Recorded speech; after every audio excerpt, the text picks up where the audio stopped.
Nuestro emprendimiento innovador se centra en el distrito de Layo, provincia Canas en la región del Cusco. El descubrimiento reciente de Pallaipunchu del Apu Sagrado Taglio, que traducido sería Cerro de Puntas Filudas.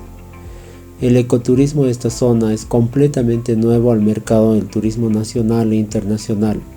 Está ubicado en una de las zonas más hermosas de Cusco y menos conocidas por el turismo. Este mercado del ecoturismo es completamente nuevo al turismo, con montañas espectaculares que completamente sobrepasan en belleza a la famosa montaña Siete Colores, con una vista espectacular de la laguna de Layo y toda la cultura del pueblo de Layo con sus danzas, su vestimenta colorida.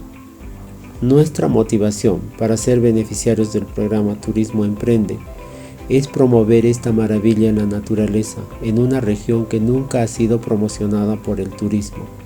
Aparte de esta maravilla del Apu Sagrado Taglio, la laguna de Layo, las danzas culturales de la región, entre muchos lugares y atractivos que son producto de esta zona, que nunca han sido visitados por el turismo nacional e internacional, son nuestra motivación que ellos puedan conocer todo lo que es parte de este mundo sagrado de los apus.